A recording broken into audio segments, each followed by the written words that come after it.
Hi everyone, Ashley Russell from Ashley Russell Yoga here. Today I want to share with you a short lesson on how to prevent neck and shoulder pain in downward facing dog. So this is a pose that I hear some of my students complain about, neck and shoulder pain. And the truth is, really, you shouldn't have neck and shoulder pain in this pose. What we're aiming for is more space and a feeling of lightness in the upper body, especially around the neck and especially around the shoulders, tops of the shoulders here where the trapezius muscles are. So I'm going to give you a few tips and show you what to do and then what not to do so you can see a clear difference, and hopefully it will help you in your practice as well. So let's get right to it. Starting on hands and knees. You want to spread your palms. It's very important. Your hands are very important, the position of your hands. Spreading the palms, not just the fingers. So the fingers are spread, which that part helps to spread your palms, but really emphasizing, spreading from the center of your palms all the way out to the sides. That's important. And your fingers, if you can get them equidistant from each other, that's very helpful. So spreading your palms, your wrist creases are facing forward towards the front of your mat. Okay, very important. And one more thing, you're also pressing down through the base knuckles. You could call them the base knuckles of your hands. So the knuckle that is connected with your palms, okay, this knuckle right here, these knuckles, you're pressing down through those parts. So the fingers never bend, and you spread your fingers and you press down through those knuckles. So that's number one. Now let's talk about the upper arm. Move to the upper arm. Okay. Sometimes you'll feel like your shoulders and your upper arms are kind of coming forward like this, and we want to try to get more space. As you can see, my neck it looks very crunched. Okay, so we want to try to get more space around the neck. To do that, you have to move your shoulders and your upper arms in a certain way. So the upper arms are turning out this way, okay?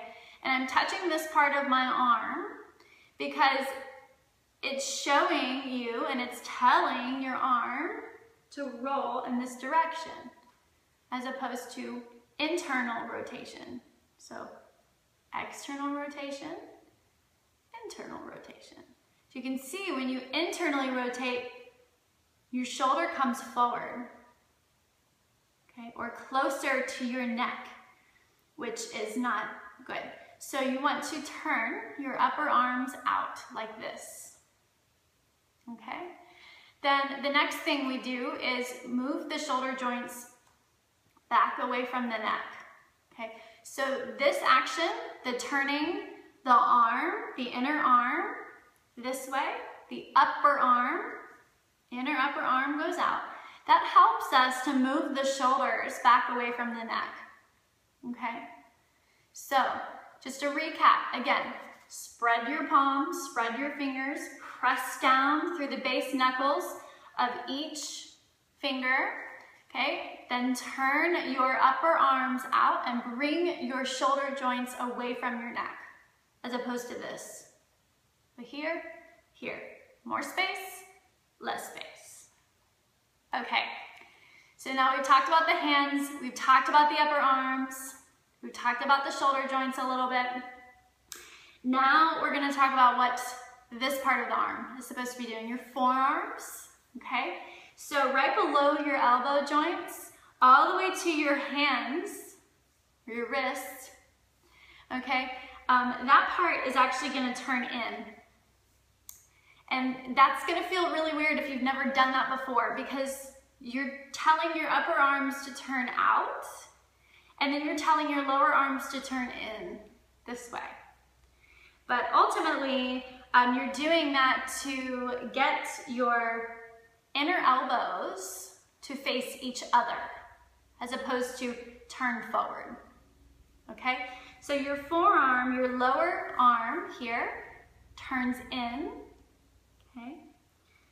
And then your upper arm turns out this way, okay? So the whole arm doesn't go all in one direction. So I could turn my arm completely out this way or completely in.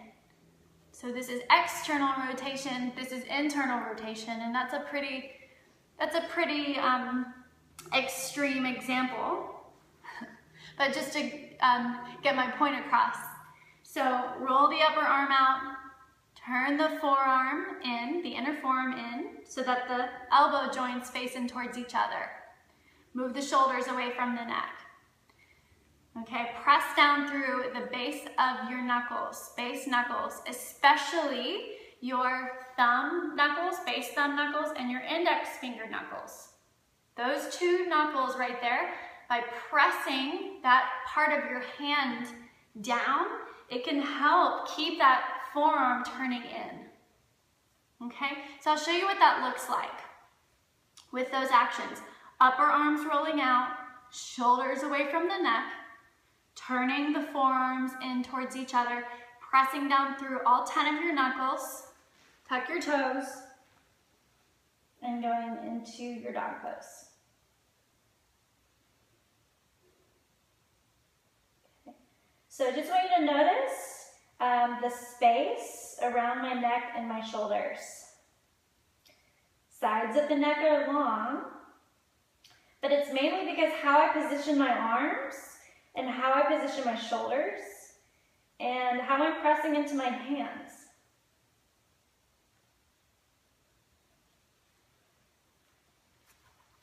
Okay, so let me show you a little bit about what not to do in the pose.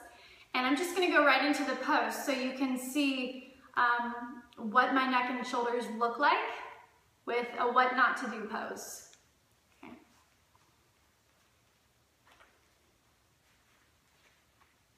Okay, so as you can see, I'm lifting my shoulders up towards my ears. And I'm kind of pushing into my elbows. I'm kind of relaxing my hands and I'm letting all the weight go into my wrists. And I'm not really rolling my upper arms out. Lots of pain that I'm feeling in my neck and in my shoulders. So I'll show you what to do one more time. So the correct version of the pose so you can see that difference. So we roll the upper arms out just to review. We turn the forearms and the elbows in towards each other, the inner parts of your forearms. Press down through all 10 knuckles, especially the base knuckles of your thumbs and your index fingers. We move the shoulders away from the neck. And we go into the pose. Lots of space in the neck. Sides of the neck can lengthen.